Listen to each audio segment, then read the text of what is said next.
Take my hand and come with me, darling, down to the shoreline. Take my hand and come with me, darling, down to the shoreline. Hello and welcome to the Nature Garden Podcast with me, Carl Steinson, and the weekending show team from Lionheart Radio. It's a chance to take a wander down the garden path and country lane with the birds and the bees and the flowers and trees, and an opportunity to hear stories from the past and present. In this episode, sunny sunshine vibes with Tom Pattinson, who's exploring the summertime garden and our living history. We're out and about with Tom Cadwallender, who brings us another episode in his Great Places to See Birds series, and unfortunately a sad update on avian flu. Tom Heap from BBC Countryfile's with us, reflecting on ways to save the planet and why what we do really matters. Plus some top tips for the garden from Tom P. All coming up on the Nature Garden Podcast. Take my hand and come with me, darling, down to the shoreline.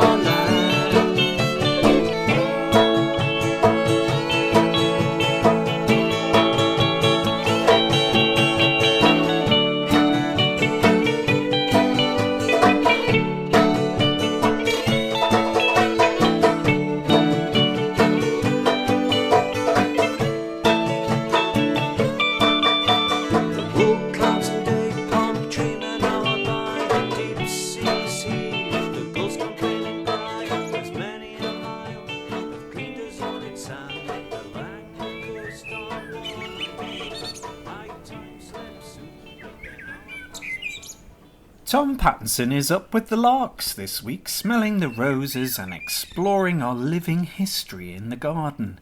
Here he is on a journey through time with some fascinating flowers and plants. I love my garden in summertime. It's not just the vegetables and fruit crops coming online, ready for harvesting. It's all the bird life around here, the insects, the birds, and one or two surprise visitors from the animal kingdom.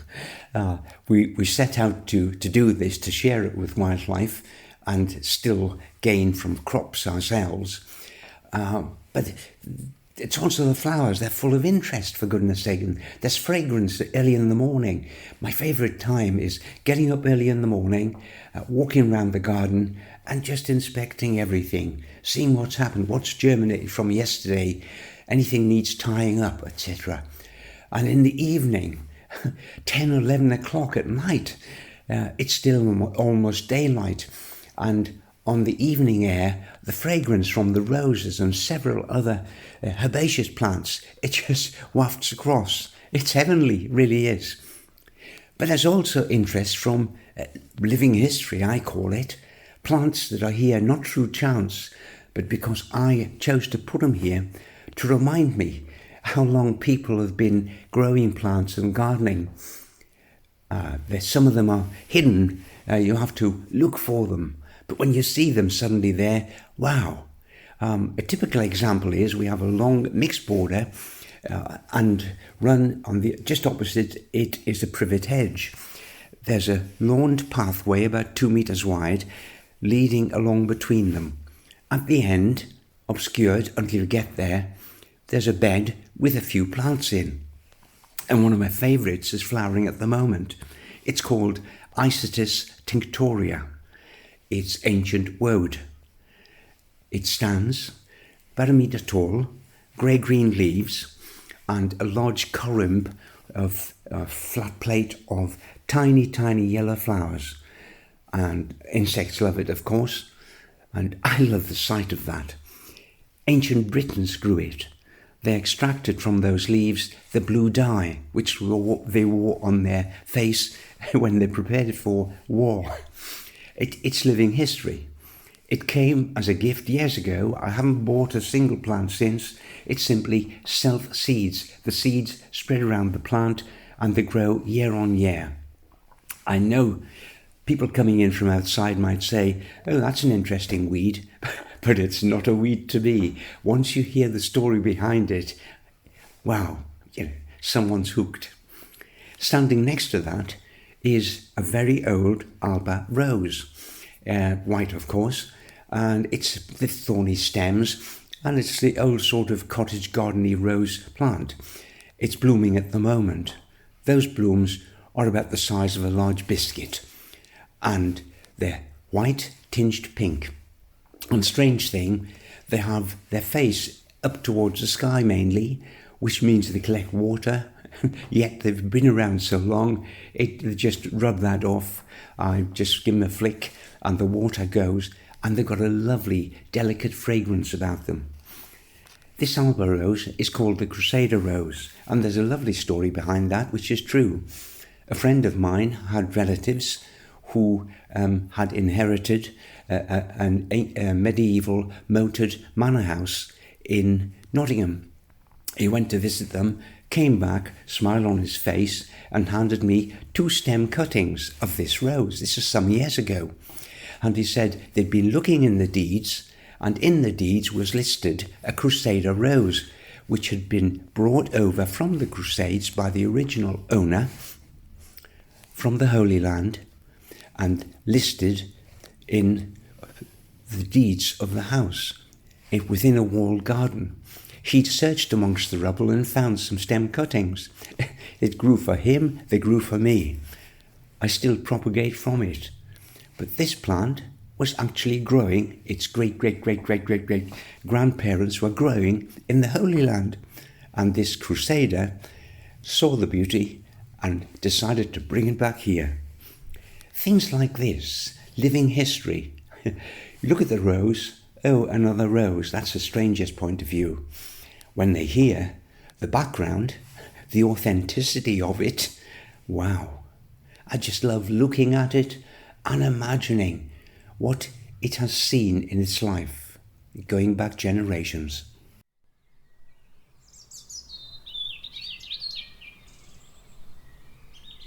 Now to something which is unfortunately very sad. Avian flu is extending its deadly grip on birds in the region, particularly on colonial nesting birds along the coast. Tom Cadwallender from the British Trust for Ornithology has the latest on the spread of avian flu.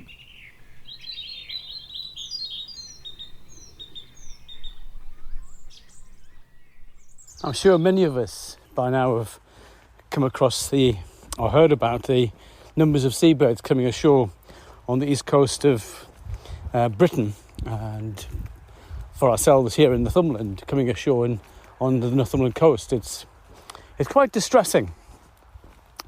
And over the last couple of weeks, it's been quite horrendous, and it's building up.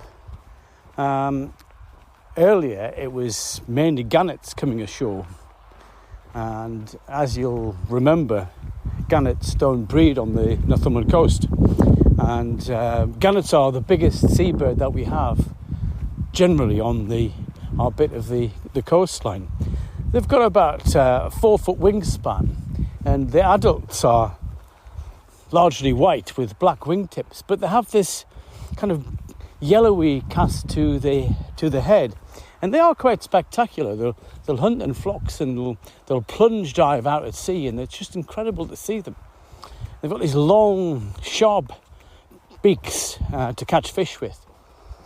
Now, these were the first birds to be kind of affected by this kind of wreck, and in the early days we didn't know what it was, although we were hearing from the Northern Isles that birds were dying from avian influenza. The colonies on Shetland and the Orkneys were really hit hard by avian influenza, bird flu basically, and it's really quite a concern. And you may remember last winter the wildfowl numbers on the Solway and the Western Isles of Scotland.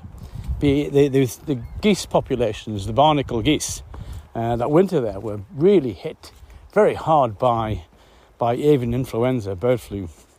And it appears that it spread into other seabirds or seabirds generally. And it is really quite a concern. And a lot of birds were picked up by DEFRA and taken off for investigation, and they were confirmed that they had avian influenza. Now the gannets that we have coming out to the Northumberland coast are from Bass Rock in the Forth of Firth, and there's a big colony there, 120,000 pairs. I'm just hearing recently now, though, that there's been a huge die-off through avian influenza. It's really quite a concern. However, the colony at Bempton Cliffs in North Yorkshire hasn't been affected at all. So that's kind of something. But it could be just what's next, what's going to happen next. But the bird flu has spread into other species, from what I gather. And off the Farne Islands, just over the weekend, there was big numbers of guillemots have been kind of washed ashore, and it's just heartbreaking when you see them like that. But it's now into terns as well, the tern population, and it's really quite something actually. It's all these birds that are colonial nesters, and it's spreading like wildfire, And for some of the bigger birds, seems days to die, and it's quite it's a pitiful death, because if you see them, you'll see these magnificent birds. They're just sort of thrashing around, and sometimes they'll go blind, and sometimes they'll it's like they're taking fits, and they're and they're spasming and all that sort of stuff, and it really is quite an awful way to die. But these big birds take a few days to die once they've caught it. However, we're picking up one or two terns, and all of the terns have been affected at some point, and we're waiting for DEFRA to give us the definitive results on this. But we're seeing birds dying, but actually when terns get it, they die within a very short period of time, several hours, compared to the days of the bigger birds, the bigger seabirds. And whilst we have bird flu constantly with us, and it's morphing all the time into new strains, just like COVID, in fact. It's quite a concern, and I'm really worried about the seabird population, particularly this time of year, where they're now nesting. It's in full swing, and young are around, and I'm hearing tales of guillemot jumplings dying in the wholesale off the Farne Islands. But we've got to be careful. We haven't got to pick up any of these birds that we see dying or dead on the shore, because we could actually spread the disease ourselves, and it's and we should try to avoid that.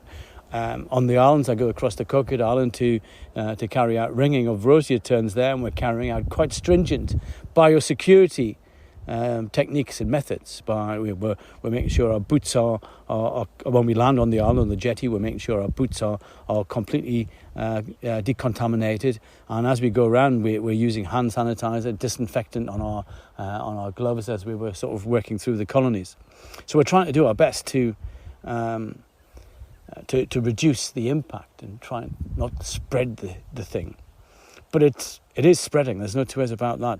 I'm just hearing results now that it's going through the sandwich tern colony on Brownsea Island, which is on the south coast, and they've been devastated down there.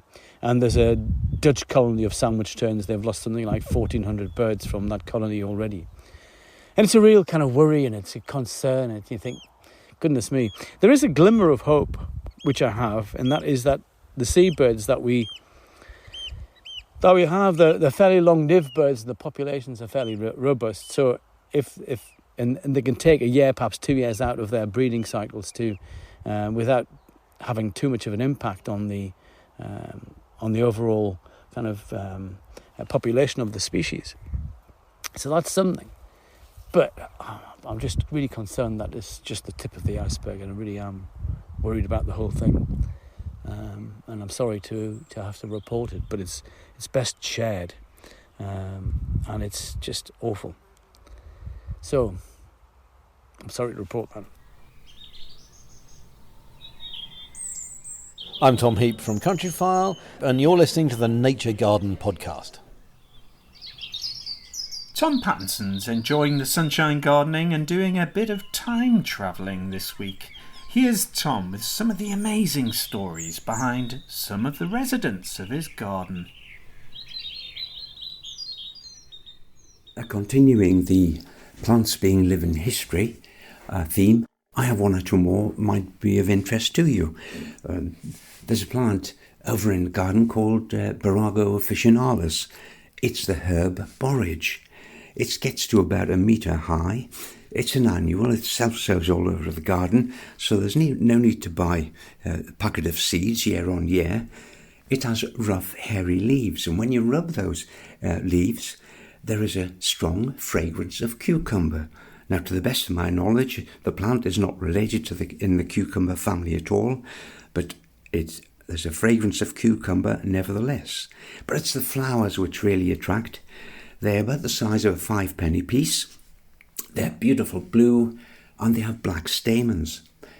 These were popular in medieval times because they appear in medieval wall hanging tapestries depicted there.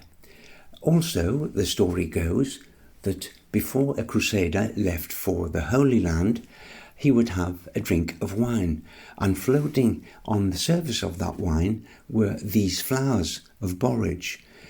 The idea being borage for courage. It's a lovely story. I'd like to think that was true. Standing next to the borage is a fairly modern plant with an older connection. It stands about a metre tall, just about reaches 1 metre. It's a sunflower, and it has 3, 4 or 5 flowers atop every single stem, which is quite unusual but decorative. It's beautiful. Its name is Little Dorrit. It's named after the Charles Dickens character in that 1857 novel. A touch of history again. The apothecary rose, I must mention that one. It's a light crimson colour with the golden centre. It grows up through a privet hedge. I didn't plant it there. Perhaps a seed started it off. Anyway, it grows up through by the time, this time of year, about early July, the hedge is ready for cutting, and this stands about a foot 30 centimetres tall above the hedge. It's the flowers that attract you. So I clip around it, leave it, and enjoy the fragrance. Might look odd, but it's an historic rose, and I just love its presence. The final rose I need to mention is the so-called sweetbriar or eglantine rose, rose of eglantine. Eglantine really means thorny, and that's exactly what it is.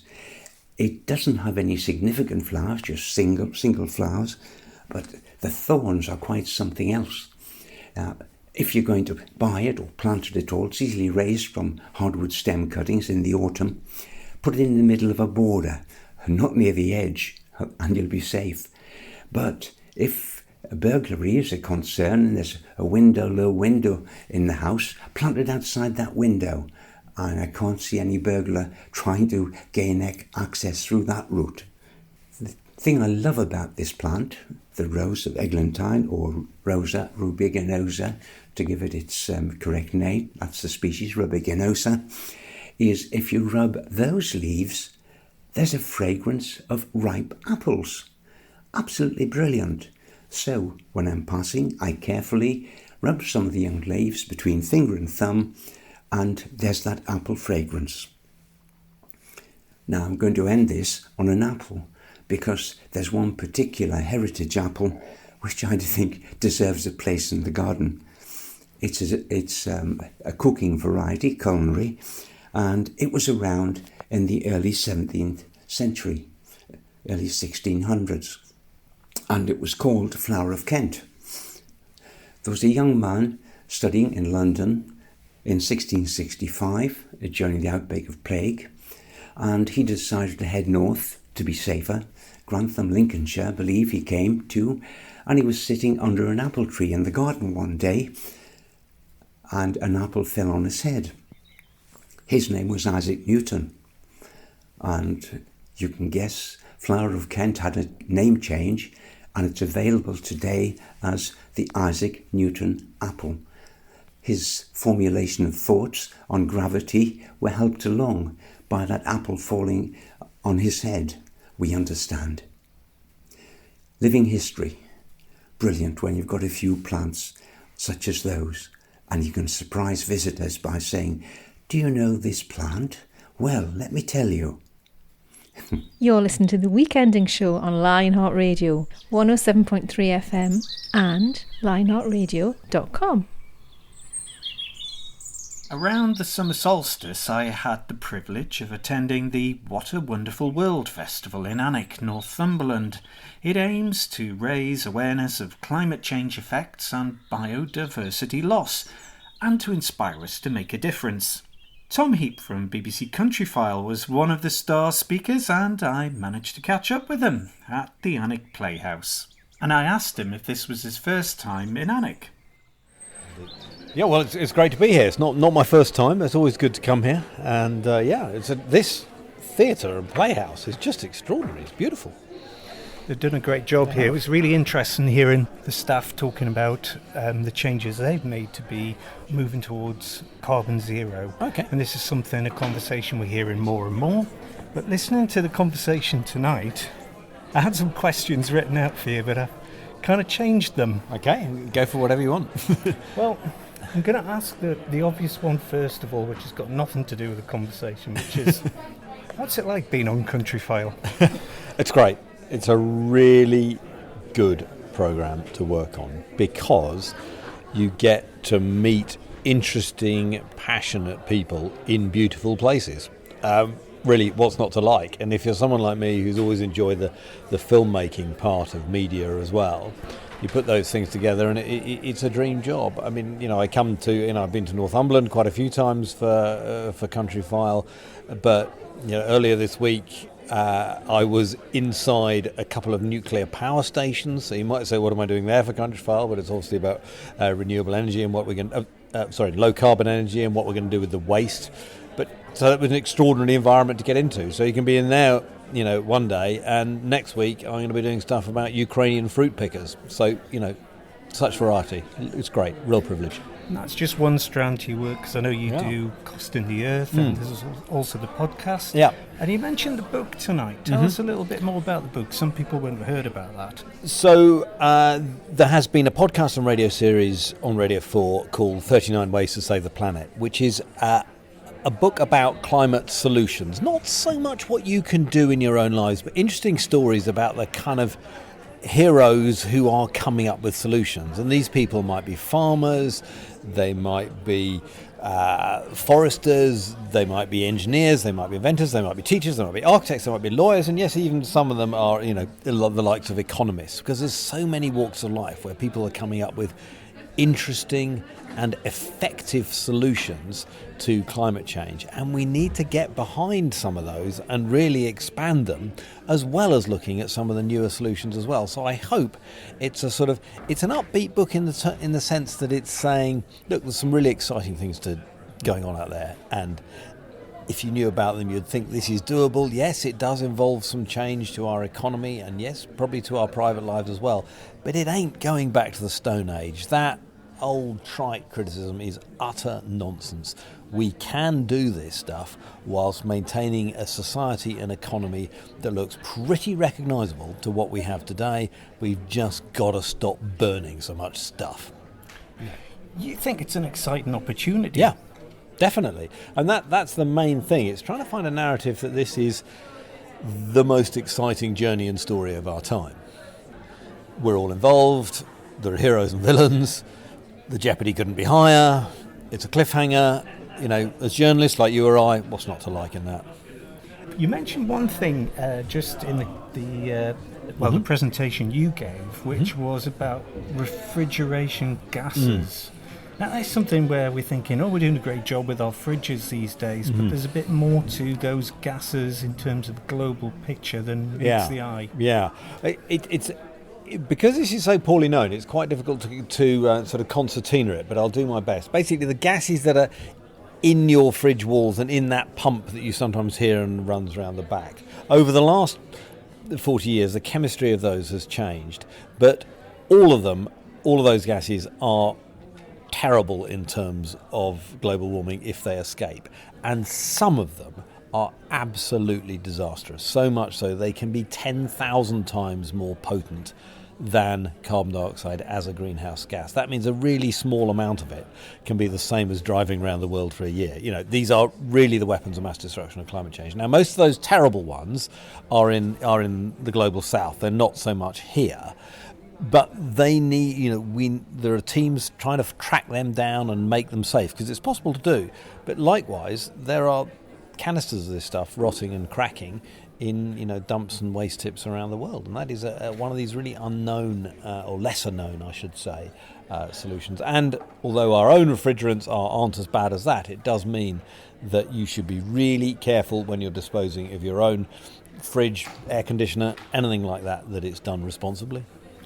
Is there one person or thing that has inspired you along the path where you've thought, yeah, I really get it now, that really motivates me? Is there anything that springs to mind, Tom? There is, and forgive me, it's a little bit of a dry answer, but it's important to me. There was a chap called David Mackay who wrote a book called Sustainable Energy Without the Hot Air. And he was someone who wrote an accessible but factual book about what actually makes a difference in terms of renewable energy.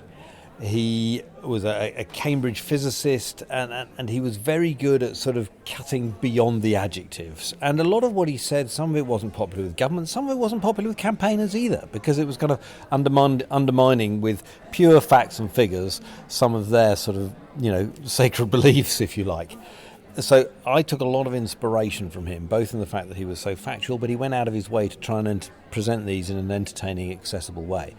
Very sadly, I'm talking about him in the past tense because he died of cancer a few years ago. So David Mackay is my hero in this area.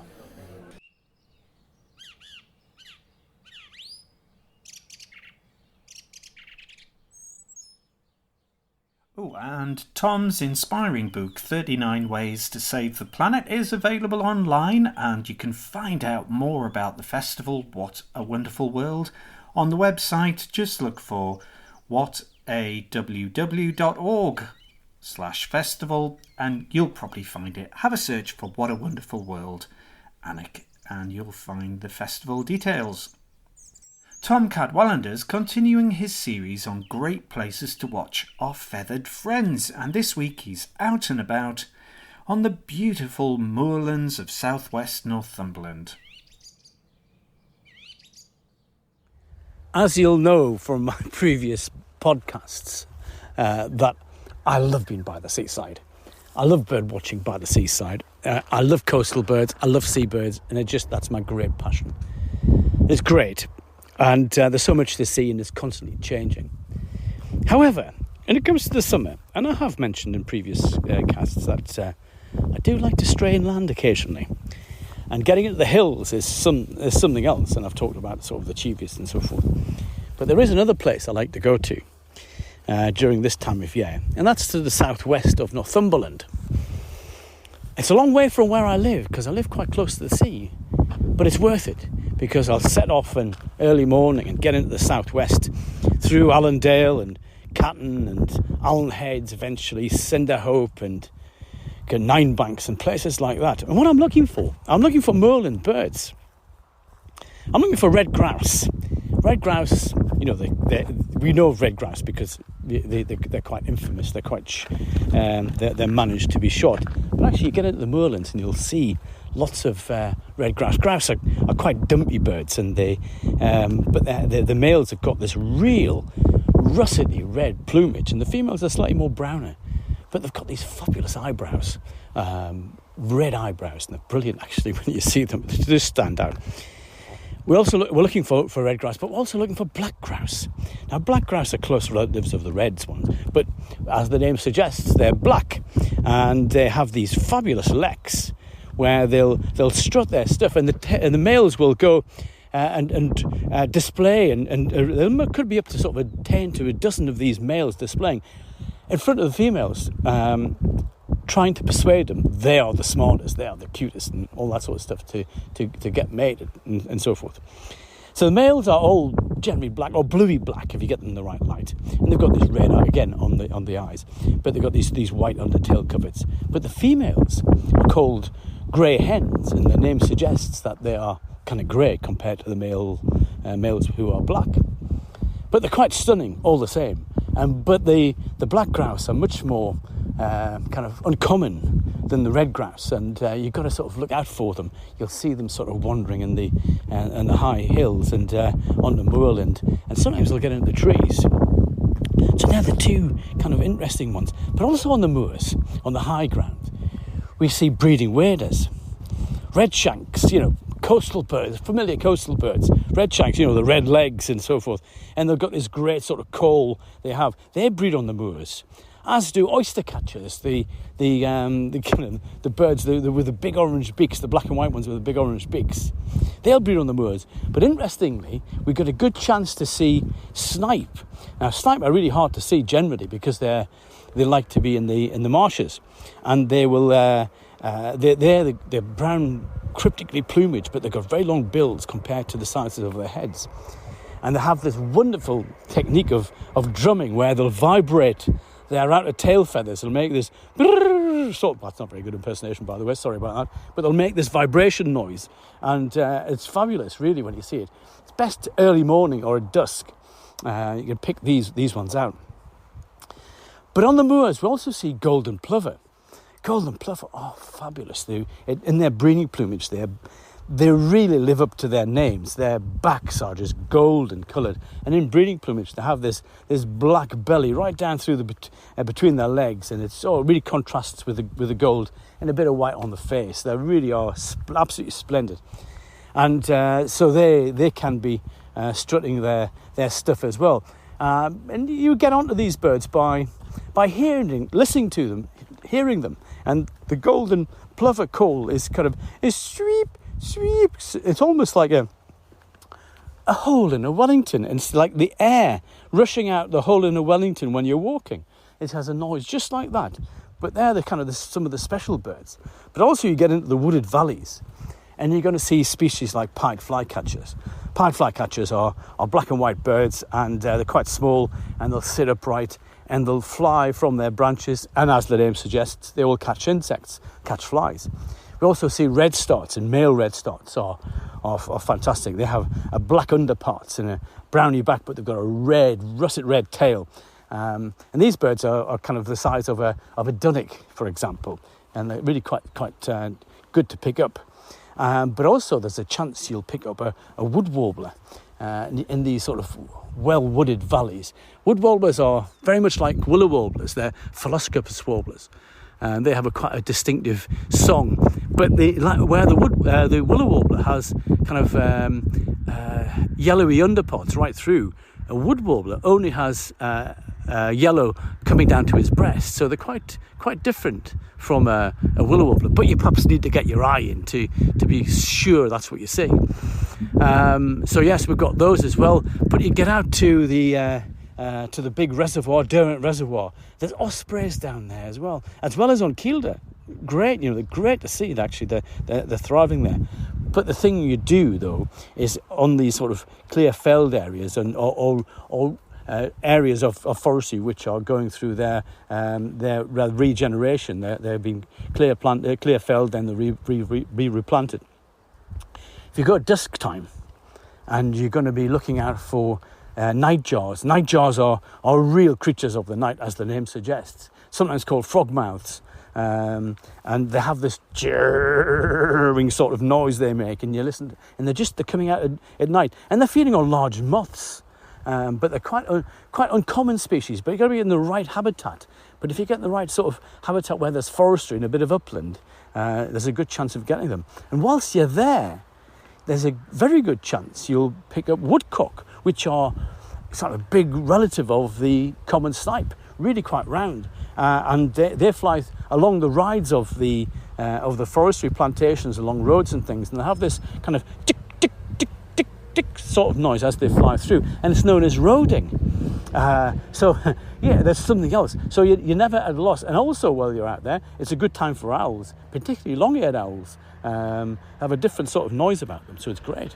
So yes, going out into the uplands, into the darkest reaches of Northumberland, if you like. Fantastic bird watching, just something different, and it's great at this time of year. So go and enjoy it. Go on, canny folks.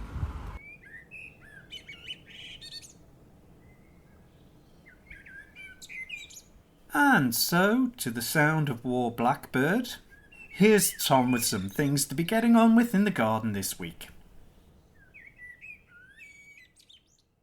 If you grow tomatoes, as I do, part of your jobs for the week will be to water them daily. They dry out so quickly, and if the growing tip of a tomato starts to droop, there's a chance it will recover after you water it, but there's a chance that some of the fruits will develop on the truss, will develop blossom end rot.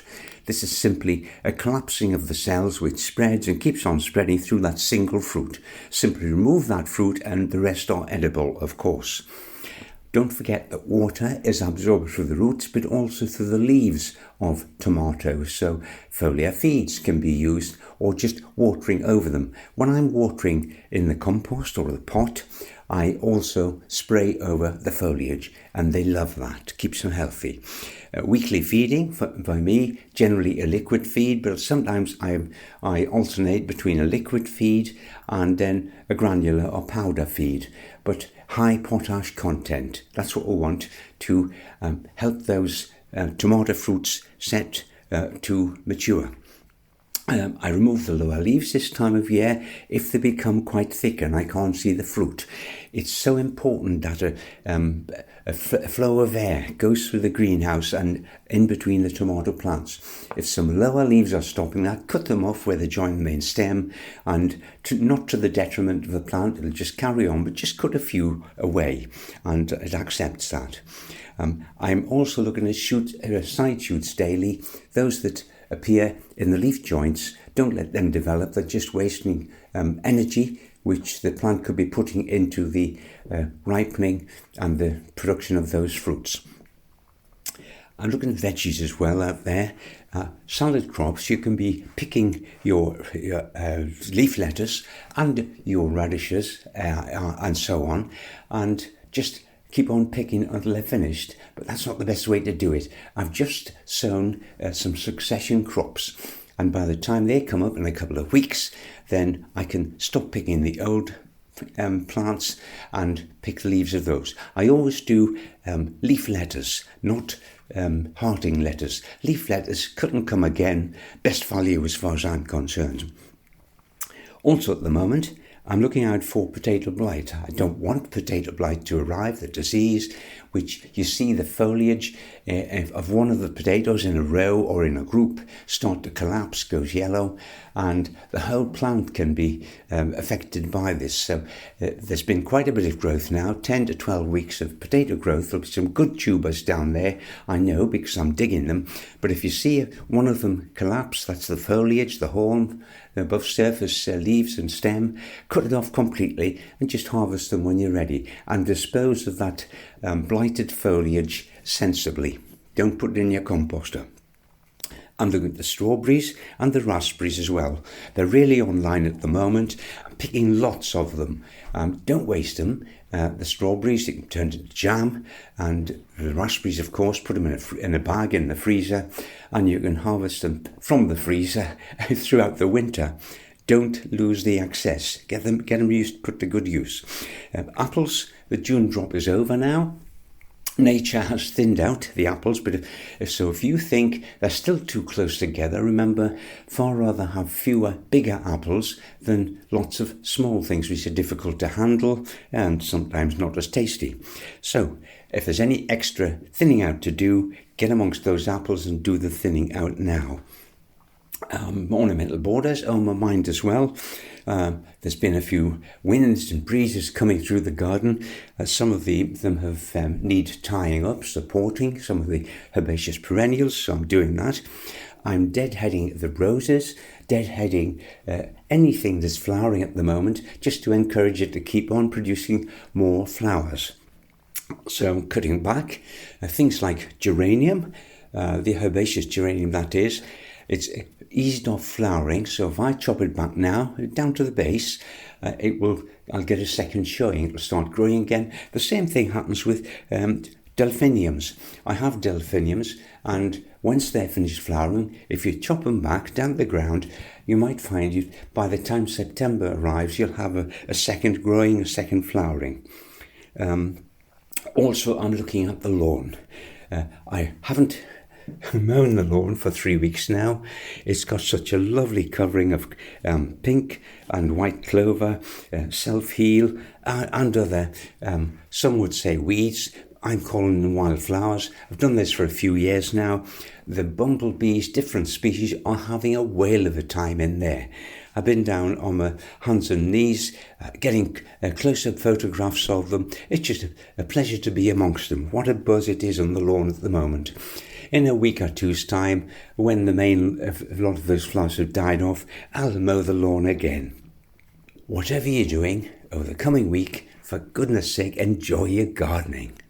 You've been listening to gardener Tom Pattinson, birder Tom Cadwallender from the British Trust for Ornithology, and Tom Heap from BBC Countryfile.